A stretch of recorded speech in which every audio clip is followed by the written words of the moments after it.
qui est avec nous du service du CHU Mustapha, spécialisé dans tout ce qui est gastrologique. Et nous avons eu le plaisir de travailler avec lui. Nous avons eu des formations avec les médecins généralistes maintenant avec les spécialistes. Il y a même eu des pédiatres qui ont participé. Nous avons essayé d'inscrire 4 sujets, je crois, Belboueb. Oui, oui, oui. Ouais. Nous Et attendons nous encore sommes à la notre deuxième session de formation dans ce domaine. Aujourd'hui, c'est un sujet qui est vraiment pertinent. Moi, j'adore ce sujet parce que vraiment, on parle de Crohn chez l'adulte, mais on oublie toujours l'enfant.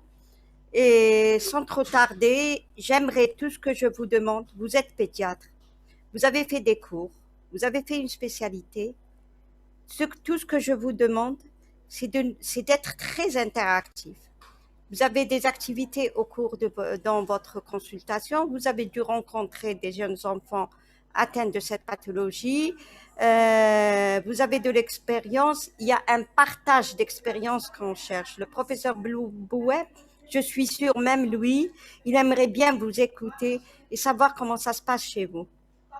Surtout pour les régions qui n'ont pas beaucoup de commodités, qui n'ont pas leurs aînés autour d'eux. Voilà. Sans trop tarder, professeur Belbouweb, je vous laisse. s'il te plaît, Rafati.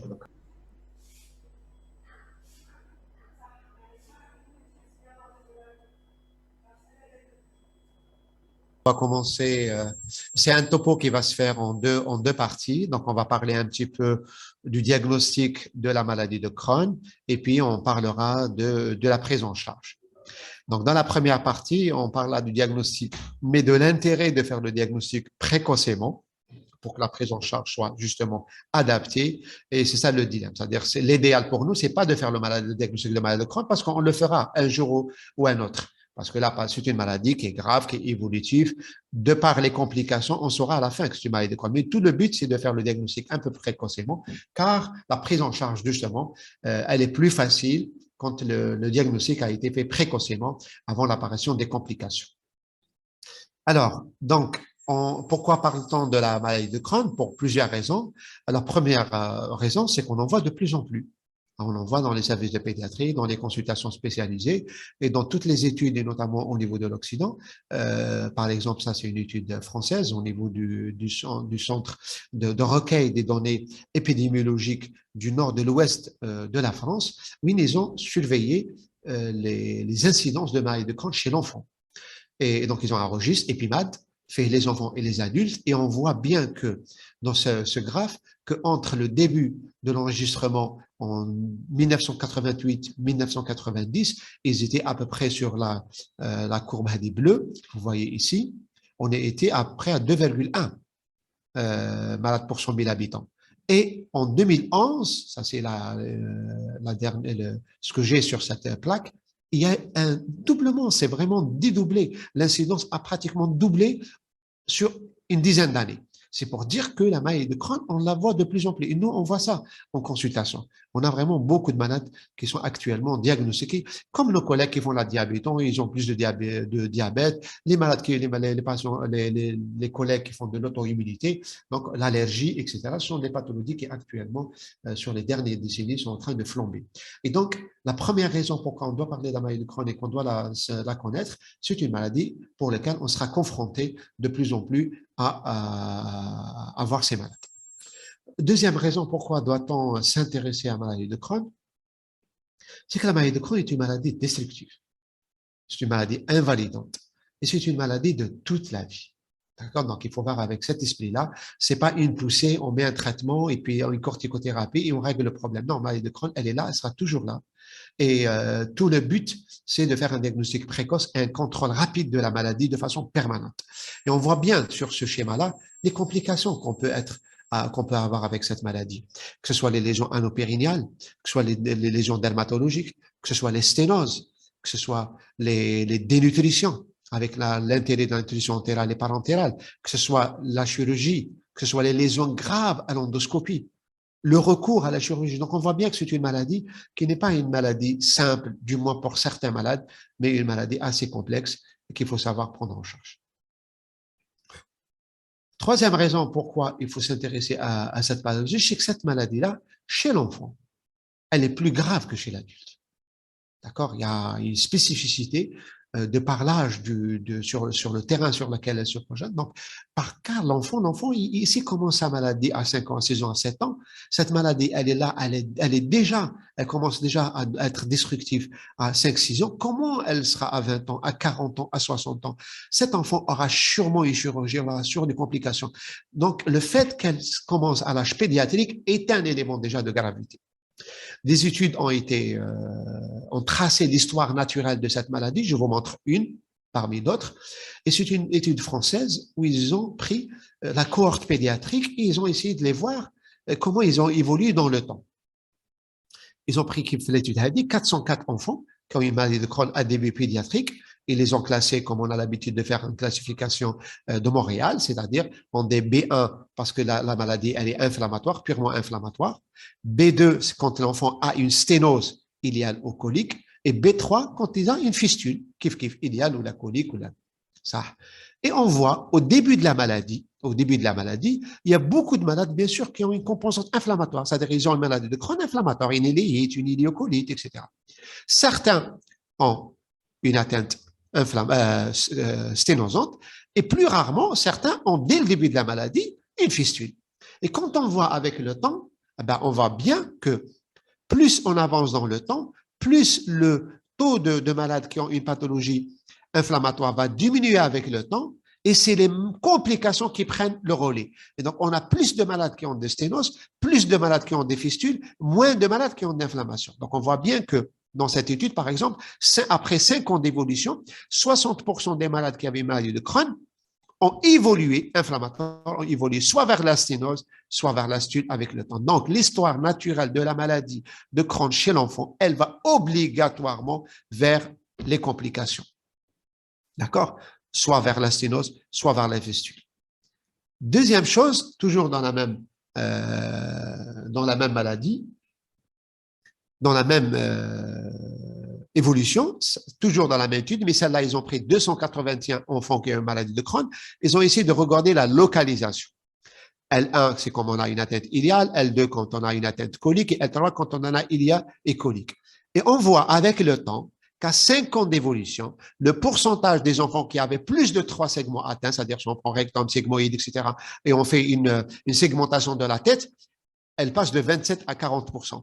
C'est-à-dire, avec le temps, non seulement la maladie, elle s'aggrave vers la sténose, mais vous avez plus de territoires qui sont touchés.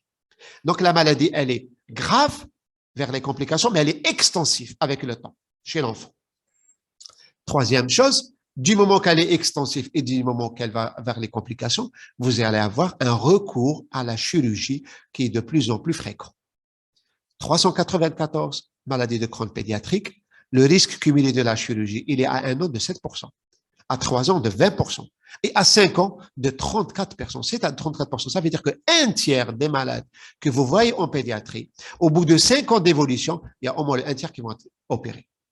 Pour une fistule, pour une sténose, pour un syndrome obstructif, pour une fistule annopérinéale, etc. Donc, le recours à la chirurgie dans les maladies de Crohn pédiatriques est quelque chose ici qui se voit dans l'histoire naturelle de la maladie. Donc, au moins 3 raisons pourquoi il faut discuter, pour s'intéresser à la maladie de Crohn. C'est une maladie qui est de plus en plus fréquente, c'est une maladie qui est grave à l'âge pédiatrique et c'est une maladie qui est une maladie invalidante de toute la vie. Maintenant, si on dit Sahab, c'est une maladie destructive invalidante de toute la vie, on comprend aisément que le diagnostic doit être fait le plus précocement avant que l'atteinte destructive n'apparaisse.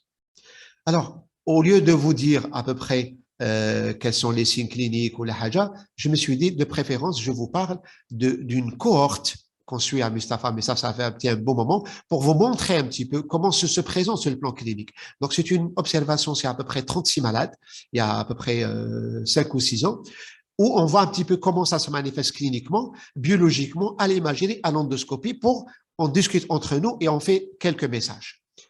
Alors, la maladie de Crohn, sur le plan clinique, quand on voit cette cohorte, on voit déjà qu'il y a un retard de diagnostic. L'âge moyen de diagnostic de maladie de Crohn dans cette cohorte, c'est 13 ans à peu près. Mais le délai au diagnostic, c'est-à-dire le temps entre le début des symptômes, diarrhée, douleur, etc., et le diagnostic de maladie de Crohn chez nous, on a géré dans cette étude, il est en moyenne de 10 mois. Des fois, c'est 3 mois, l'extrême, ou des fois, c'est 2 ans. Mais en moyenne, vous avez un retard de diagnostic en moyenne de 10 mois. Donc, on fait un retard. Il faut qu'on s'améliore par rapport à ça. Et quand on voit les données anamnéstiques, le sexe, il n'y a rien qui sort. La consanguinité, rien qui sort. Par contre, les antécédents familiaux de maladie de Crohn, elles sont très importantes. Dans cette série, il y a 2 mamans qui avaient une maladie de Crohn. Leurs enfants, ils avaient une maladie de Crohn. Donc, si vous recevez un malade qui a des troubles digestifs chroniques, douleur, diarrhée, amaigrissement, douleur épisodique, douleur liée au doigt makash, donc de façon, mais dans la maman, le papa ont une maladie de Crohn, c'est une maladie de Crohn jusqu'à preuve du contraire. Donc, vraiment, il faut bien voir le malade et s'assurer s'il n'a ou il n'a pas une maladie de Crohn. Mais l'âge moyen au diagnostic dans cette série, on a 12 ans et 8 mois, il y a 3 enfants qui avaient un âge de moins de 10 ans. Donc, le jeune âge n'est pas un argument qui permet d'exclure la maladie de Crohn. Il ne faut pas dire, oui, il a 15 ans, c'est une maladie de Crohn, il a 6 ans, non, ça ne peut pas être une maladie de Crohn. Je vous montre cette cohorte. Ça, c'est 1300 enfants américains qui étaient suivis dans 6 centres pédiatriques qui ont une maladie de Crohn. Et quand on voit l'âge du diagnostic, c'est vrai que l'âge du diagnostic, c'est le préadolescent et l'adolescent. 10 ans, 11 ans, 12 ans, 15 ans, etc. Ça, c'est le maximum d'enfants. Mais vous avez des maladies de Crohn à 9 ans, à 7 ans, à 3 ans, à 2 ans, à 1 an, très jeunes nourrissons, et des enfants qui ont une maladie de Crohn. Donc, attention, c'est pas parce que l'enfant il a 4 ans et qu'il a des symptômes en faveur d'une maladie de Crohn, ou non, ça peut pas être une maladie de Crohn parce que la maladie de Crohn, ça touche les adolescents. Non, c'est faux, ça peut toucher, et de plus en plus, on voit des enfants, d'ailleurs, ce qu'on appelle very early IBD, donc onset IBD, sont des maladies de Crohn à début précoce. Et dans cette pathologie-là, plus la maladie commence tôt, plus la cause cryptogénique est faible et les causes secondaires sont fréquentes, et notamment les causes génétiques. Et sur ça, le message, quand vous avez un jeune enfant, pensez aussi à la maladie de Crohn. Donc, voilà, je reprends Marc. Voilà. Maintenant, si on voit les symptômes, quels sont les symptômes qui inaugurent la maladie? Eh bien, la plupart des malades qui vont venir vous voir vont venir pour des symptômes digestifs. Et dans cette cohorte, c'est 80% des malades qui sont venus pour des diarrhées, des douleurs abdominales, etc. Mais vous avez des malades qui vont venir pour voir pour des signes extra-digestifs. On a eu un malade, fait de la cohorte, qui est venu pour polyarthrite, érythème noueux et fièvre. D'accord? Donc, c'était une signe systémique de la maladie. Et l'atteinte digestive, c'est pas qu'elle n'existait pas, mais elle était au second plan. Ce qui intéressait la malade, ce qui lui posait problème à la malade, c'est pas ça. Excusez-moi parce que là, en mode... voilà, je reprends. Et donc, ce qui posait problème à la malade, c'est plutôt l'atteinte articulaire, l'atteinte érythème noueux et la fièvre. Les signes digestifs, elle n'en parlait pas beaucoup. Mais quand on a fait l'endoscopie, cet enfant avait une maladie de Crohn. Mais le début de la maladie, ce qui inauguré la maladie, c'était l'atteinte extra-digestive. Et vous avez aussi l'atteinte anopérinéale. Attention, les lésions anopérinéales peuvent être au premier plan. Et devant tout enfant qui a une atteinte anopérinéale, il faut penser à la maladie de Crohn. D'accord? Voilà, ça peut être des lésions anopérinéales très importantes. Ça, c'est le malade qui va venir vous dire, voilà, je sens quelque chose, mais ça peut être quelque chose de plus discret. Ou comme surtout quand il s'agit de garçons ou la haja, et ils n'en parlent pas beaucoup. Donc, jusqu'à ce que les lésions anopérinéales deviennent importantes, qu'il y a du sang, à ce moment-là, l'enfant peut parler à ses parents. Mais au départ, à cause d'une petite fissure ou là, une fistule anale, ou là, au départ, il peut ne pas en parler. Et donc, les signes, il faut vraiment regarder à l'examen clinique, les rechercher, parce qu'elles peuvent exister et passer inaperçues par les parents. Donc, les symptômes, les signes inauguraux de la maladie sont essentiellement digestifs, des fois signes systémiques ou des fois anopérinéal. Alors, quand les symptômes digestifs sont là au moment diagnostic, c'est quoi? C'est essentiellement 2 symptômes. La diarrhée et les douleurs abdominales.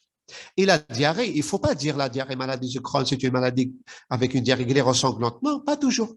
Si le rectum est touché, le côlon gauche est touché, vous allez avoir du sang. Mais si c'est l'iléon qui est touché, vous pouvez ne pas avoir de sang. Et vous allez avoir que la diarrhée aqueuse. Donc, la diarrhée aqueuse, c'est pas que la maladie cœliaque. La diarrhée aqueuse est un signe majeur de la maladie de Crohn. Donc, la diarrhée, elle peut être aqueuse, 19 malades sur 32, elle peut être gléro-sanglante chez 13%. Douleur abdominale, c'est le deuxième signe clinique majeur de la maladie. Et des malades peuvent venir vous voir que pour des douleurs chroniques, invalidantes, qui part, qui revient, pour lesquelles on ne trouve pas de solution, etc. On dit au départ fonctionnel, fonctionnel, on voit les signes d'organicité apparaître. Donc, les deux signes majeurs, c'est la diarrhée et la douleur abdominale. Et la diarrhée, attention, elle est souvent aqueuse.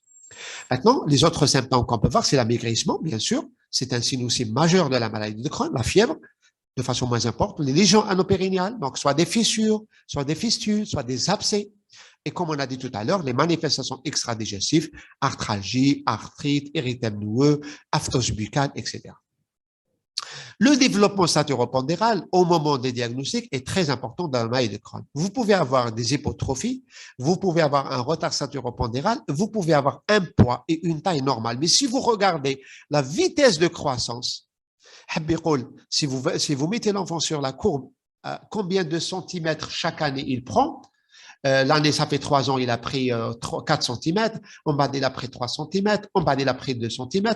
Si vous mettez chaque centimètre sur la courbe qui Hadaya, par exemple, en bas, vous allez voir que la courbe, c'est bien, c'est bien, c'est bien. En bas, d'un coup, à l'âge de 11 ans, la vitesse avec laquelle il grandit, elle diminue, elle diminue, elle diminue. Et là, le diagnostic a été fait. Donc, au moment où l'enfant peut être un poids et une taille normale, mais la vitesse avec laquelle il grandit est faible.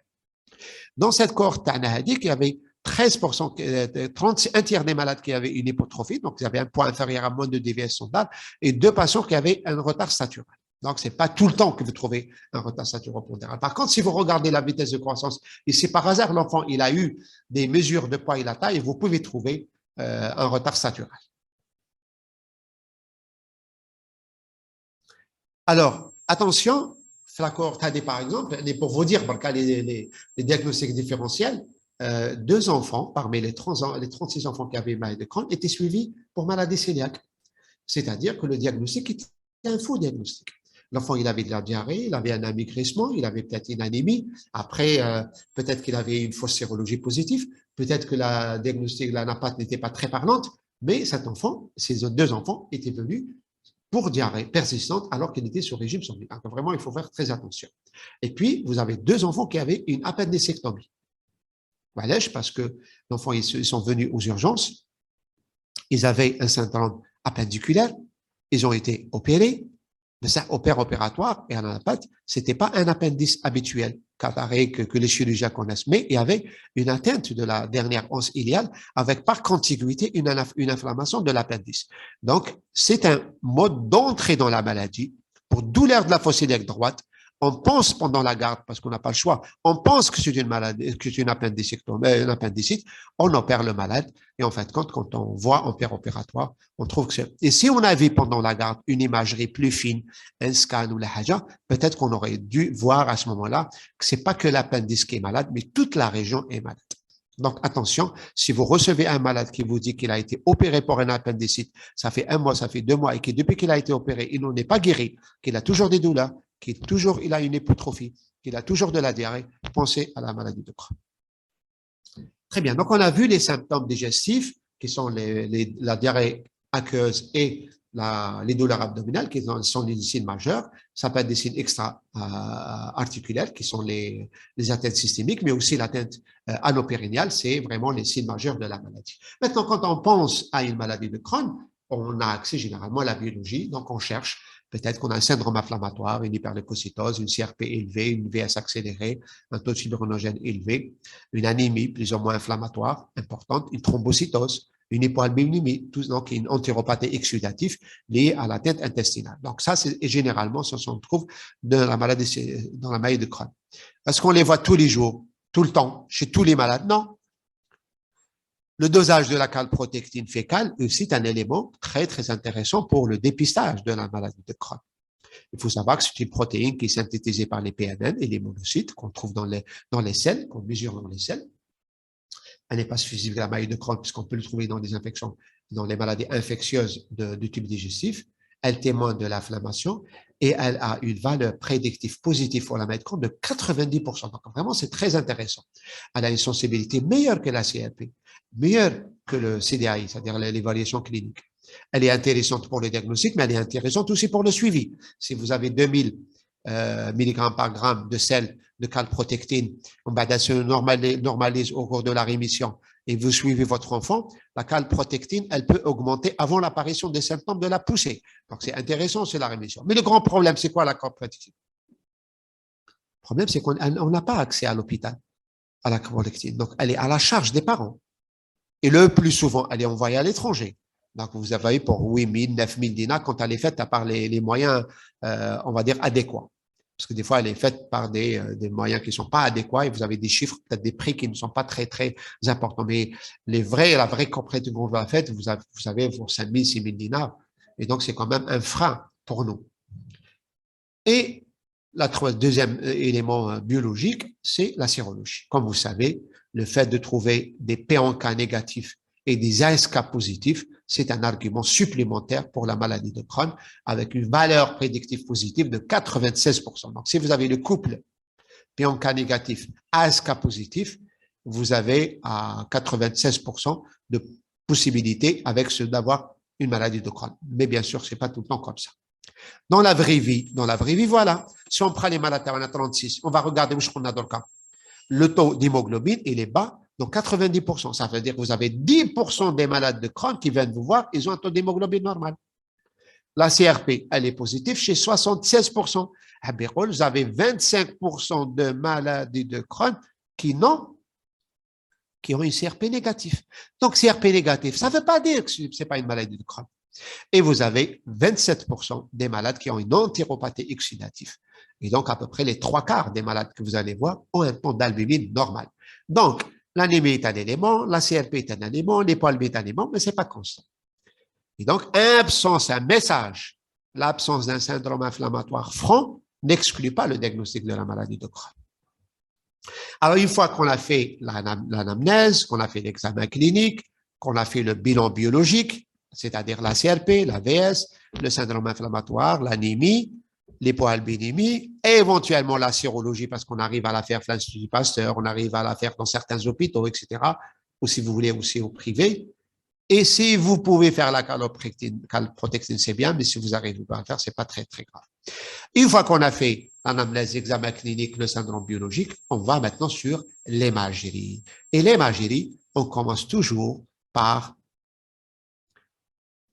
l'échographie.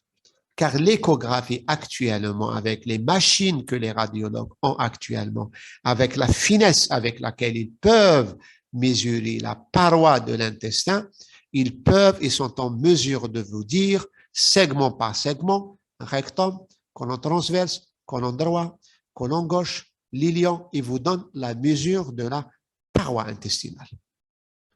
Et quand vous avez un épaississement de la paroi intestinale, chez un enfant qui est déjà cliniquement et biologiquement suspect, ça vous apporte un autre élément.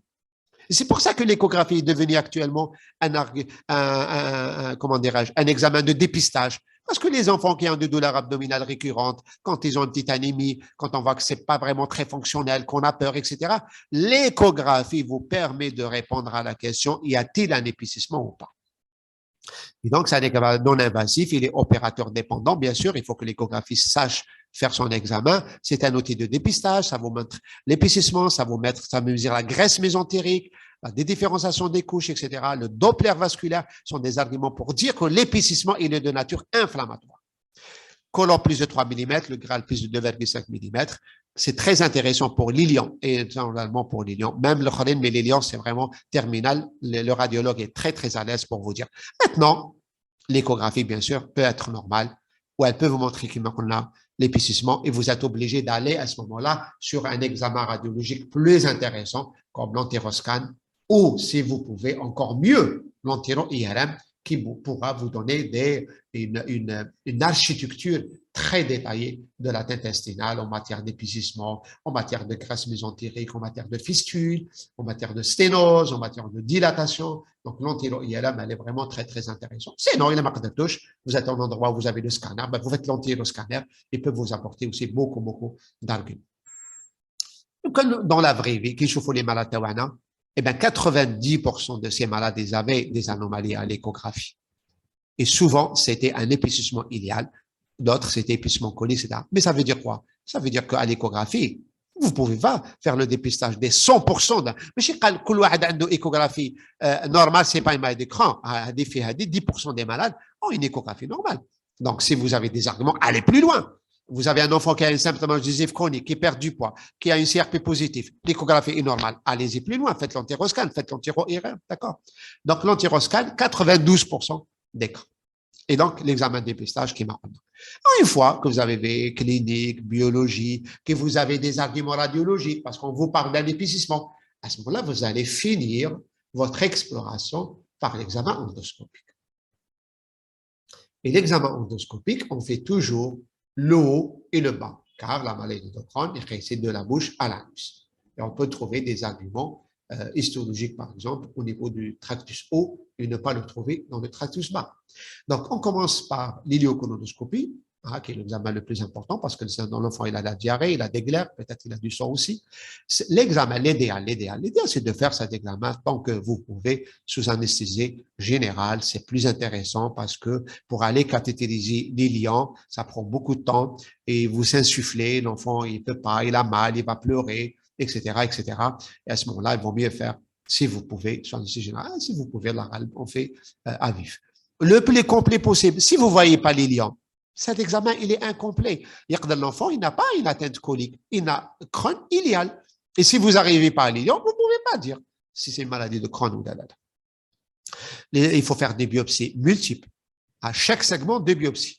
Le transverse, le côlon gauche, le sigmoïde, le côlon droit, l'ilion, etc. Donc, faire plein de biopsies pour essayer d'avoir le plus de chances pour trouver les arguments histologiques de certitude, on va dire, qui sont très intéressants.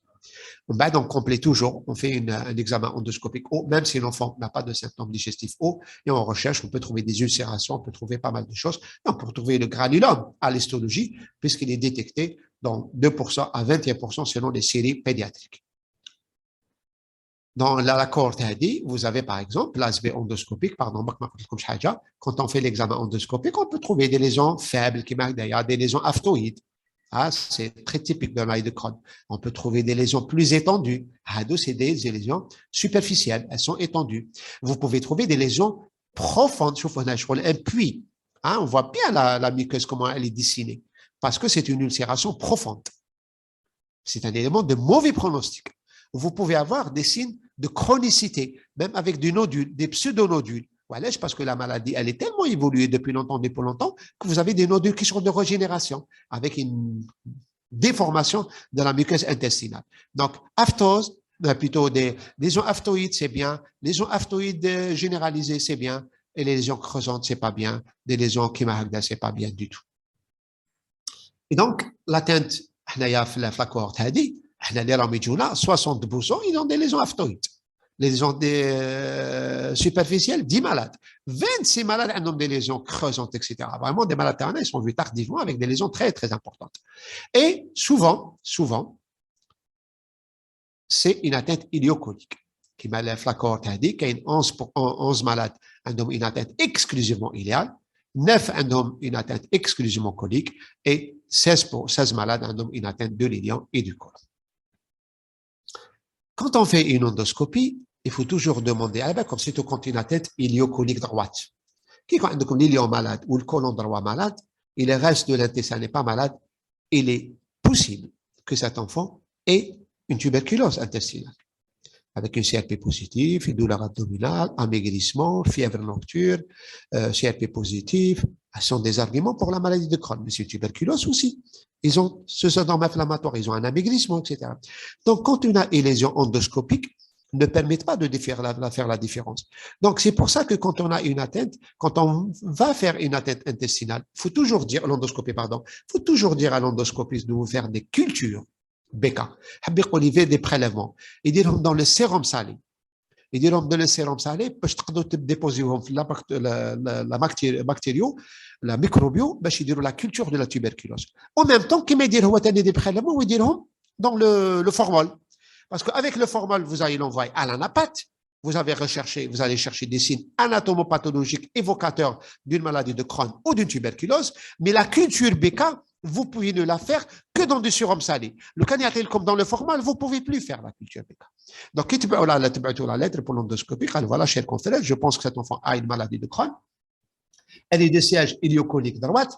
Donc, s'il vous plaît, faites des biopsies iliocoliques dans du formol pour étude anapathe. Faites aussi des biopsies sur sérum salé pour la culture de la tuberculose.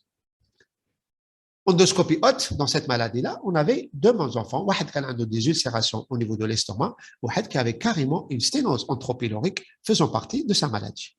L'histologie, bien sûr, elle est capitale pour nous. Elle est capitale parce qu'elle nous permet de trouver des lésions inflammatoires transmurales, ou là, elle nous permet de trouver des lésions de chronicité, un infiltrant inflammatoire, lymphoplasmocytaire, des abcès cryptiques, et éventuellement des granulomes. C'est encore mieux si on trouve des granulomes sans nécrose. On est très, très à l'aise pour la tuberculose. Mais il faut savoir que c'est pas le plus souvent, on ne trouve pas de granulomes. Il faut faire des biopsies des biopsies sur plusieurs sites, le lion, le rectum, partout, faire plein de biopsies pour maximiser les chances de trouver des lésions anatomopathologiques. Eh bien, quand on va à l'histologie, les granulomes flaccés, il y a 36 malades, il n'y avait que 10 malades qui avaient des granulomes. Les 13 malades qui avaient des maladies de Crohn, ils n'avaient pas de granulome. Donc, c'est pas parce qu'on n'a pas de granulome que c'est pas une maladie inflammatoire.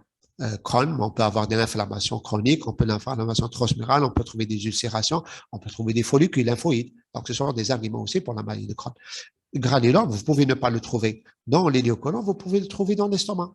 Qui m'a le malade, un seul malade, c'est un granulome dans l'estomac. Donc, c'est pour ça qu'il faut faire et le haut et le bas. Et donc, l'histologie, elle n'est pas toujours très parlante. Dans cette série-là, il y a 80%, on était un petit peu à l'aise parce qu'il y avait des signes d'inflammation chronique, il y avait des abcès critiques, il y avait des follicules, il y avait des granulomes, etc. Mais 10%, vous avez une inflammation non spécifique. Et ce n'est pas des arguments contre la maladie de Crohn. Donc, en conclusion, la première partie de le chapitre Hadaya. La maladie de Crohn, c'est un élément très important, c'est la chronicité. C'est-à-dire, un enfant, là-bas, il fait de la fièvre, il fait de la diarrhée, il fait des vomissements, en une semaine, 10 jours, il maigrit un petit peu, on pense à la maladie de Crohn. Généralement, c'est pas comme ça. Ça, c'est plutôt une maladie infectieuse. Les symptômes, c'est 3 semaines, 4 semaines, 5 semaines, etc. C'est la répétition des symptômes. La diarrhée, on bat de transit normal, on bat de diarrhée, on bat de constipation, on bat de douleur. D'accord? Le retentissement sur la croissance, tout ça, ça retentit. Donc, ça veut dire qu'on est dans la chronicité. Et donc, le diagnostic de la maladie de Crohn, il repose sur une association de symptômes cliniques, biologiques, radiologiques, endoscopiques, anatomopathologiques. Donc, on n'a pas un élément d'eux. On est obligé de faire attention à tout ce qu'on a. Qu'est-ce qui ramène le malade comme clinique? Le bilan biologique, le bilan radiologique qu'on a fait, l'examen endoscopique, l'histologie, on réunit tout. C'est un puzzle et à la fin, on cet enfant, il a une maladie de Crohn. Et donc, la maladie de Crohn, pour redire la même chose, est un faisceau d'arguments cliniques qui gênent le malade, a des symptômes digestifs, est-ce que c'est chronique, est-ce que c'est fonctionnel, la biologie, est-ce qu'on a un syndrome inflammatoire, est-ce qu'on a une surologie en faveur de la maladie de Crohn ou pas, radiologiquement, est-ce qu'on a un épuisement, est-ce qu'on a des arguments fluescans, etc. On bat dès qu'on a donc la clinique et la biologie, on va rapidement vers la radiologie, on va rapidement vers l'endoscopie et l'histologie. Voilà à peu près comment on pense. Si cliniquement, on n'a pas d'argument, on peut s'arrêter là. L'enfant dit pour douleur abdominale, on est sûr que c'est fonctionnel. Ah, c'est pas la peine, on s'arrête là.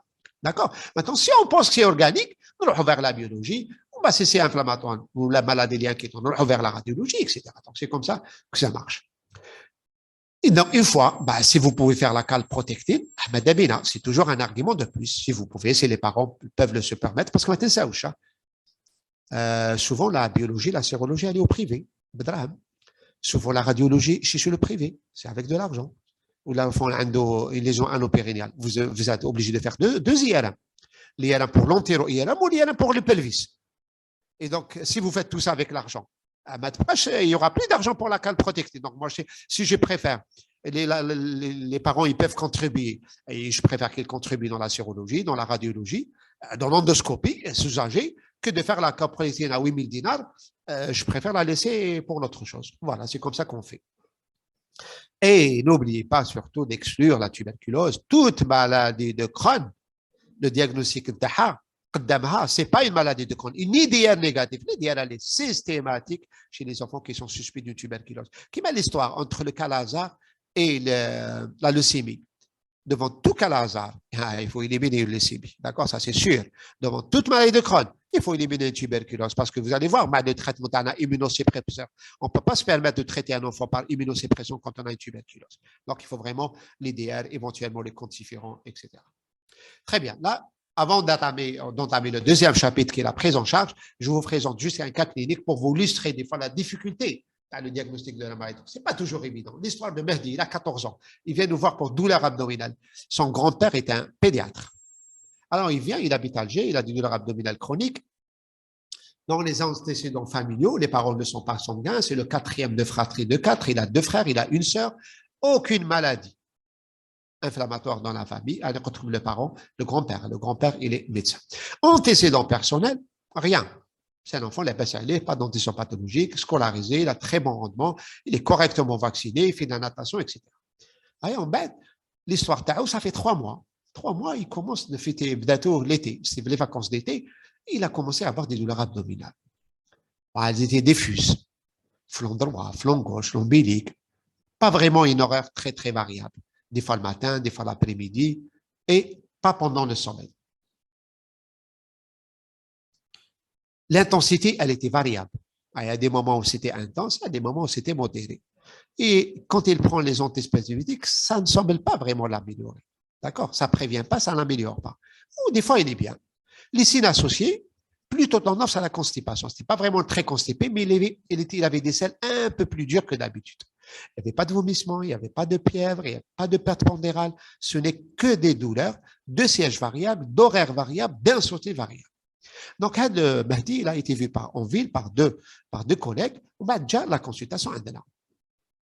Le poids est 46 kg, P50, la taille est sur 1,55 m, donc normal, la moyenne, bien colorée, abdomen souple, non douloureux, fossile droite libre, pyrénée normal, le reste de l'examen clinique normal. Que faites-vous? Bon, que faites-vous? Jésus résume, 14 ans, malade que depuis 3 mois, je n'ai pas l'impression que cet enfant a des signes d'organicité. Il a des douleurs abdominales qui me semblent être plutôt fonctionnelles. Il n'avait aucun argument pour l'organicité. Donc, on a le bon, écoutez, monsieur, on continue les antispasmodiques à la demande. Si vous avez mal, faites attention à votre régime alimentaire et on se voit si vraiment les douleurs persistent. Vous revenez à la consultation, mais on est un petit peu à l'aise. À la fin de la consultation, le papa, le grand-père, le pédiatre, donc nous montre le bilan qui avait été demandé par d'autres collègues. Il avait une CRP qui était à 6, une VS à 20, une échographie qui était normale, qui a été faite qui était normale. L'hémoglobine était à 10,7, VGM à 77, TCM à 24. Donc, on a le SAHA. Donc, ça va avec le profil de quelque chose de fonctionnel. Donc, a priori, il n'y a pas d'organicité. Donc, voilà, probablement fonctionnel. L'enfant, il est parti en consultation. 2 mois, même, il revient. Les parents le consultent, ils disent, parce qu'il a toujours mal. D'accord? Si ils viennent vous revoir, chose est sûre, le malade, ça fait 2 mois, il peut être. Donc, je comprends leur inquiétude, je ne minimise pas, je ne banalise pas, je réévalue l'anamnèse et je réévalue l'examen clinique. Et donc, les douleurs, les parents, pendant les 2 mois, les douleurs sont devenues épisodiques sous forme de crise intense. Personnellement, je l'ai vu en consultation plié en 2. Ça s'accompagnait de ballonnement abdominal, parfois soulagé par l'émission de sel et de glaire. Les selles étaient rares, de consistance normale, ça. Quelques épisodes de vomissement de temps en temps. Mais ce qui prime pour lui, c'est les douleurs abdominales qui commencent à devenir vraiment intenses et qui commencent à le gêner. Le poids, quand je le pèse, je vois qu'il a perdu 700 grammes par rapport à la consultation d'avant. Discrète pâleur. Que faites-vous? Là, ça commence à venir beaucoup. 2 mois après, douleur persiste, intense, accompagne de vomissement, pâleur, perte de poids. Là, j'ai une suspicion d'organicité. Donc, je pense peut-être qu'il a une pathologie digestive organique. Laquelle? Ça peut être tout. Ça peut être une maladie cœliaque, ça peut être une MICI, ça peut être une pathologie hépatobiliaire qui donne des douleurs abdominales. Toutes les pathologies organiques intestinales qui donnent des douleurs abdominales. Un ulcère, une gastrite, une tuberculose, pathologie pancréatique. Tout ce qui donne des douleurs, ça peut être ça. Donc, qu'est-ce que je fais? Je commence par un examen, un bilan de débrouillage. Formule, VS, CRP, échographie abdominale. Hémoglobine à 10, cette fois-ci. VGM à 23, plaquette 450, hyperplaquetose, VS à 48, CRP à 12. Et l'échographie, épaississement. Donc, ça, vraiment, ça change tout. et cet enfant a très probablement une pathologie organique intestinale avec son syndrome inflammatoire, son épaississement. Que faites-vous? Je complète. Je complète. Donc, il a une atteinte intestinale. J'ai une échographie. Je peux aller vers le scanner si je veux pas. Mais ce qui est sûr, c'est qu'il a une indication à une iléocoloscopie. Est-ce que c'est une atteinte intestinale iléale pure? Est-ce que c'est une Mickey? Est-ce que c'est une tuberculose? Eh bien, cet enfant, il avait une maladie de Crohn avec un rétrécissement iléal. D'accord? Pour dire que ce n'est pas toujours facile. Et c'est un enfant que je tombe. Il n'a pas de diarrhée, il n'a pas de trouble digestif, mais il a une douleur abdominale. Et cette douleur abdominale, elle est liée à la sténose iléale. D'ailleurs, en conclusion, le Mahdi, il présente une maladie chronique compliquée d'un rétrécissement iléal dont la manifestation initiale était des douleurs abdominales. D'accord? نقدر نقول لكم حاجه برك لو كان نعاودوا نوليو l'histoire تاع مهدي كي شفناه هنا la première fois. Moi, je pense qu'il fallait déjà checker هنايا في 10,7. Quand on a 14 ans et quand on a 10 grammes d'hémoglobine, 0,7, c'est pas normal. Alors cet enfant, il avait déjà une anémie à 14 ans qu'il fallait peut-être se poser la question à cette époque-là, pourquoi il a 10 grammes d'hémoglobine à 10,7. Ok, c'est pour dire que c'est pas toujours évident. Un petit mot pour les douleurs abdominales de Crohn. Il faut savoir que la diagnostic de maladie de Crohn au cours des symptômes digestifs d'allure fonctionnelle est très connue chez les adultes. D'accord? C'est une situation classique en gastroentérologie car le syndrome du côlon irritable et la maladie de Crohn ne sont pas rares. En pédiatrie, la pathologie digestive, c'est pire parce que la pathologie fonctionnelle, elle est nettement plus fréquente. La maladie de Crohn, ça n'a rien à voir. Qui comparé aux adultes, ça se voit. La maladie de Crohn, c'est vrai, de plus en plus fréquente, mais on n'a rien à voir avec la maladie de Crohn de l'adulte qui ont des séries de centaines de malades. Donc, il y a beaucoup de fonctionnels, peu d'organiques. Donc, on peut passer à côté. C'est pour ça qu'il faut vraiment insister et faire la part des choses. Donc, c'est la douleur abdominale est un signe fréquent dans la maladie de Crohn chez l'enfant. D'accord? Alors que chez l'adulte, le symptôme le plus fréquent, c'est la diarrhée. C'est la douleur abdominale chez l'enfant, plus que la diarrhée. Et les douleurs abdominales, chez l'enfant, chez la maladie de Crohn, elle peut être liée juste à l'inflammation, c'est une douleur au niveau de la fosse iliaque droite ou la diffuse, mais elle peut être, qui m'a dit, un argument pour un syndrome de Koenig, c'est-à-dire un argument clinique d'une sténose digestive. Si la douleur, elle est postprandiale tardive, si elle est d'intensité rapidement progressive, si elle est de siège fixe, si elle associé à un borbolisme. L'enfant, il dit comme, voilà, j'ai mal, d'un coup, j'ai très mal, j'ai mis des selles, j'entends un gargouillement, la douleur. C'est parce qu'il y a un rétrécissement, donc il y a un obstacle, l'obstacle, il est dépassé, et la douleur, une fois il y a les selles, ou il y a les gaz, les canaux retenus, l'enfant va se soulager. Donc, c'est ce qu'on appelle un syndrome de Koenig. Donc, j'ai très mal. Une fois que j'entends le bruit avec, le gargouillement, ou là, j'ai mis des gaz, la douleur, elle s'estompe. Donc, ça, c'est quelque chose qui est très connu dans les sténoses digestives. D'accord? Attention, la douleur, elle peut rester isolée avant que l'enfant ne fasse des complications, de la diarrhée, perte de poids, etc. Alors, quand est-ce qu'il faut évoquer la maladie de Crohn quand on a des douleurs abdominales? Quand on reçoit un enfant qui a une douleur qui inquiète, qui m'a aidé par sa récidive, par sa persistance, par sa résistance au traitement, par son intensité. Là, à ce moment-là, il faut évoquer une cause organique, entre autres la maladie de Crohn. Raison de plus, il a qu'un enfant, il a un âge préadolescent. C'est la des antécédents de Mickey. C'est la fosse iliaque droite. C'est un syndrome de Koenig. Là, vous pensez bien sûr à la maladie de Crohn. Raison de plus, il a un retentissement sur la vitesse de croissance. Raison de plus, il a un retard saturo-pondéral. D'accord? Et raison de plus, si cet enfant, il a de douleurs abdominales, bien sûr, avec diarrhée, amaigrissement, fièvre, asthénie, anorexie, aphthose, érythème, donc ça devient encore plus facile quand on a une atteinte périnéale. Raison de plus, c'est la biologie, vous trouvez l'anémie, une anémie inflammatoire. Il faut penser à la maladie de Crohn. Et vous faites l'exploration pour arriver à la maladie de Crohn, comme on a dit tout à l'heure. Donc là, on va passer à la deuxième partie du topo. Donc, on a essayé de faire la première partie, la partie du diagnostic.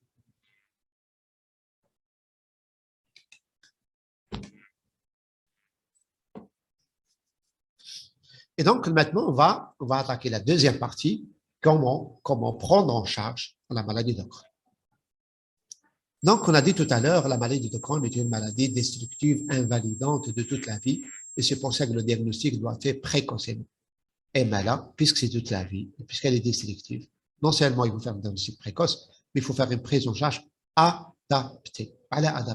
Parce que c'est pas tous les malades de Crohn ne sont pas tous les mêmes. Ils n'ont pas tous le même âge. ils n'ont pas tous les mêmes complications. Ils n'ont pas tous le même siège. واحد عنده لي ليون, واحد عنده لي ليوكولون, واحد عنده des ulcérations aftoïdes, واحد عنده des ulcérations creusantes, واحد عنده des gens anopérinéales, واحد عنده une petite taille. Chaque malade est un malade et donc on ne peut pas faire une copie-coller sur tous les malades. Chaque maladie de Crohn, elle a sa façon d'être traitée. Alors, on va commencer la prise en charge et on va se poser une question.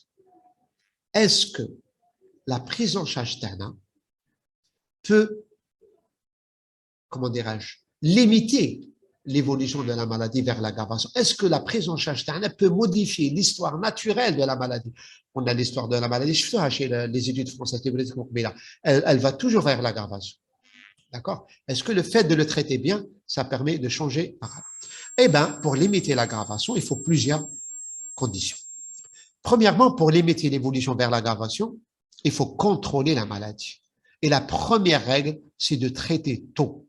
La maladie de Crohn est une maladie inflammatoire, c'est-à-dire une lésion aftoïde, on bat dans la muqueuse, la sous-muqueuse, la séreuse, et elle est transmirale avec le temps. Mais si vous freinez, si vous contrôlez la maladie, et vous contrôlez l'inflammation, ben l'inflammation, elle va rester juste au début. Elle ne va pas rentrer à l'intérieur, donc vous aurez moins de séquelles et de destruction si vous arrivez à régler le problème de l'inflammation au début.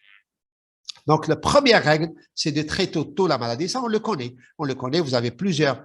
Ce schéma, il est très connu maintenant. C'est un schéma prédictif qui dit quoi? Qui dit que la maladie de Crohn, c'est quoi? La maladie de Crohn, c'est une poussée. Bon, ben, c'est une rémission. Une deuxième poussée, troisième poussée, quatrième poussée.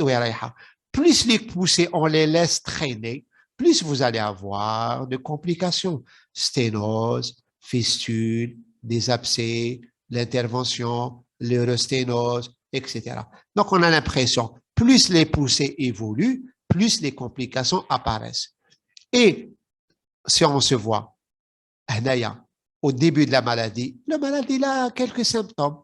On va dire la clinique avec les poussées. Si on arrive là, si on fait le diagnostic lors de la première poussée,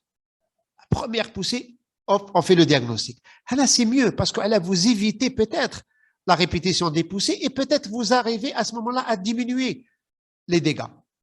Donc, si on vient tôt, on diminue les dégâts. Voilà, parce que si on vient tard, ça c'est les fistules, les sténoses et l'inflammation.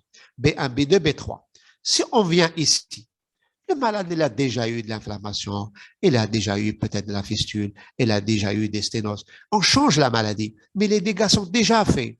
C'est toujours mieux que ne pas les traiter. C'est toujours mieux de faire le diagnostic, même s'il est tardif. On limite les dégâts. Ça, si on vient de cas. Si on fait le diagnostic plus tôt, ça change tout. Parce que si vous venez tôt, vous arrivez à ce moment-là, si vous contrôlez, c'est pas toujours facile, mais si vous contrôlez la maladie, ça vous évitera d'aller vers quelque chose de plus grave. D'accord? Donc, première règle sur le traitement de la maladie de Crohn, c'est de traiter tôt le malade, c'est-à-dire faire un diagnostic tôt et un traitement. La deuxième règle, c'est de faire un traitement bien, qui est adapté à la situation. Et c'est pour ça qu'en pédiatrie et chez les adultes, par la suite, ils ont identifié ce qu'on appelle des facteurs de mauvais pronostic. Quand on a une maladie de Crohn avec un risque élevé de maladie évolutive, ben, il ne faut pas la traiter de façon habituelle, banale. Il faut la traiter de façon très forte. Quels sont les facteurs de risque? C'est les ulcérations creusantes. Si vous faites l'endoscopie, et l'endoscopie, c'est vous dire le malade il a des ulcérations très creusantes, c'est un mauvais pronostic. Si la maladie elle est étendue, l'ilion il est malade, le côlon droit il est malade, le côlon gauche il est malade, le transverse il est malade, ça c'est pas bien. Vous aurez des difficultés à contrôler la maladie par un traitement habituel simple. Si vous avez des poussées sévères, que vous avez du mal déjà à mettre la corticothérapie, vous êtes obligé de l'hospitaliser, de mettre le traitement IV, ça veut dire que vous êtes en train de traiter quelque chose qui est plus sévère que d'habitude. Si vous avez un enfant qui vient vous voir avec un retard saturo-pondéral, ça c'est un mauvais pronostic. Une maladie pérenniale, des fistules pérenniales, des abcès pérenniales, vous ne traitez pas de la même façon. Si vous avez un enfant qui vient au diagnostic avec une sténose iliale, avec une fistule ilio-iliale ou iliocolique. Donc, tous ces 6 éléments sont des arguments de mauvais pronostic. Et pour ces arguments-là, les pédiatres disent que pour ces malades-là, il faut les traiter d'emblée de façon forte, c'est-à-dire ce qu'on appelle la stratégie top-down. Dès le début, on met un traitement fort. On n'attend pas. Parce que dans la maladie de Crohn, quand on voit quels sont les traitements qu'on a à notre portée, on a les 5 à l'antibiothérapie, les corticoïdes, locales ou la systémique, les immunosuppresseurs classiques, l'azatioprine, les sismétropyritol, c'est-à-dire le périnitol, pardon, les murelles, le méthotrexate, les biothérapies, la chirurgie, tout ça, ce sont des façons de traiter la malade. Et si vous voulez, en pédiatrie, peut-être que c'est les adultes un peu moins, mais en pédiatrie, il y avait toujours des discussions. Est-ce qu'on commence d'en bas et on monte, c'est-à-dire une stratégie step up, c'est-à-dire il faut laisser le traitement, la biothérapie à la fin quand on n'arrive pas à contrôler l'inflammation. Ou est-ce que là, on commande avec l'immunosuppression et la biothérapie dès le début. Donc, il y avait toujours cette discussion sur la pédiatrie. Mais donc maintenant, on sait comment il faut faire. Il faut sélectionner les malades. Certains نروحوا بالعقل et certains là نبداو بلا biothérapie ou جهدي. D'accord? Donc il y a certains malades selon les cas cliniques, selon la situation ou selon la forme de la maladie de Crohn, certains auront une stratégie setup et d'autres auront top-down.